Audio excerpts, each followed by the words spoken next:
Alright, yo guys, how's it going? It's your boy Rooberik here, coming to you guys today with another video. In today's video, I'm going to do a movie review of the movie Marlowe.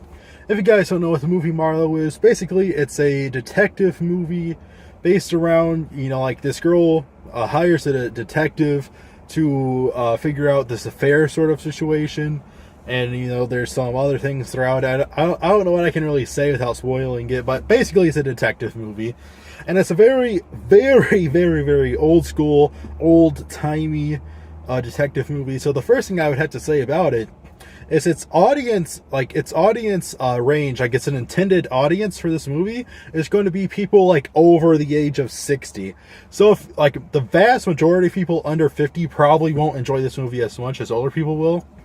And especially just the average moviegoer, this is not something that a young person should say, oh, I want to go see a movie on Friday night. I guess I'll pick one and go see Marlowe, because if that's you, you're not going to enjoy this movie. You either have to be an older person or you have to be very, very, very into detective movies. The second part of this movie is that it is a complete flat line of a movie. Just sort of a movie until like the last 45 minutes. And I know exactly how many minutes this was because I literally got up a second time and left the movie, just I think to get a refill and go to the bathroom and stuff. And I looked at the time and I was thinking about leaving early.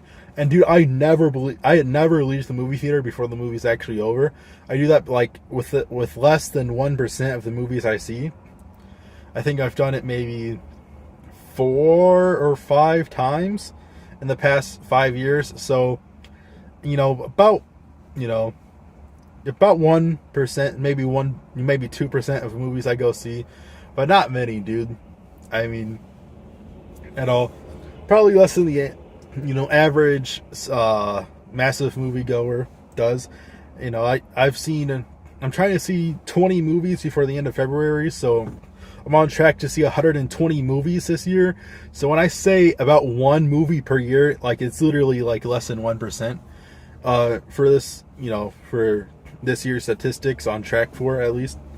That would be for but I was heavily considering during this movie because it was just such a boring flatline movie. The beginning of it was extremely hard to keep up with. It just kept on changing and changing and changing and changing and changing and changing. And it made no sense at all throughout like the first throughout the first half an hour to 45 minutes, you were just confused. I got sort of like a headache through it, trying to follow along with this movie. I did not really enjoy it at all. There was no, it was just dead, bro. There's no like comedy. There's no good scenes. There's nothing throughout the first half of it. The last bit, like the last half and the last 45 minutes of it were pretty good. It did catch up eventually, but it just took so long. So I can't recommend it because of that. The cinematography was very mid. It was pretty bland, not really anything to it, like the movie itself.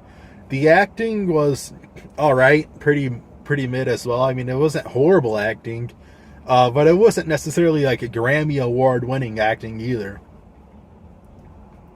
The CGI was pretty horrible. I mean, some of like the worst shooting scenes. Well, I guess they were going for that old-timey detective movie, so when you picture those movies, they do typically have horrible shooting scenes.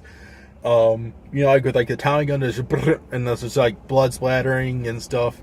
Very exaggerated shooting, I guess. But so the CGI was pretty horrible. Maybe they were going for that, like I said, because it is like an old-timey sort of feeling to it. So maybe it was intended for that, but I didn't enjoy the CGI at all. I think that's the first time I ever pointed out the CGI on a movie, but it was pretty bad though, in my opinion. So there's not much else to say about this movie. It was a complete flatliner throughout the first half. There was just nothing to it. Just like you guys know, like a flat line in the ER, right? Just all the way through. Yeah, it was basically like that. There wasn't anything to the first half. It was very boring, very bland, very hard to keep up with because the scenes kept on changing. But even though there were so many different scenes, none of the scenes managed to be good. So it was very disappointing there at the first half. But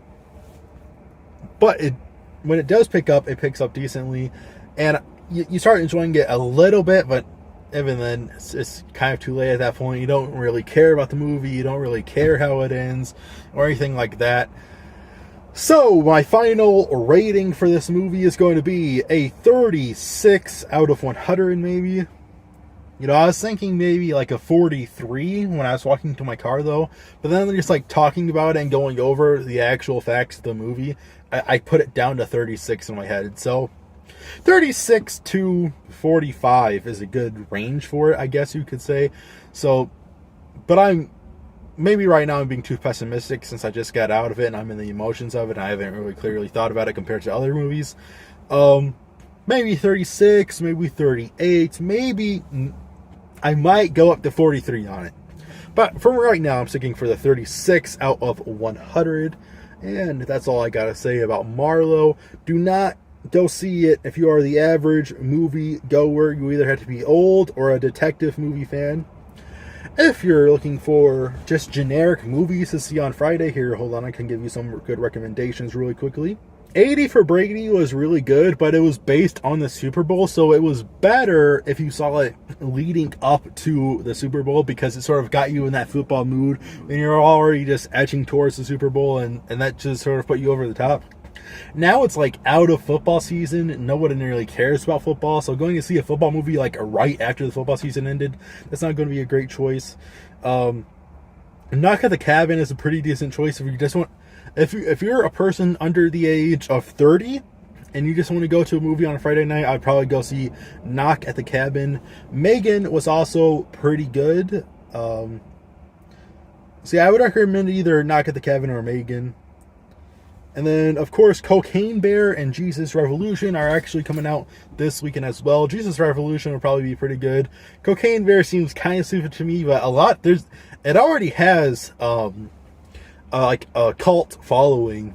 Cocaine Bear does, so if you're in that cult following, obviously you're going to go see that.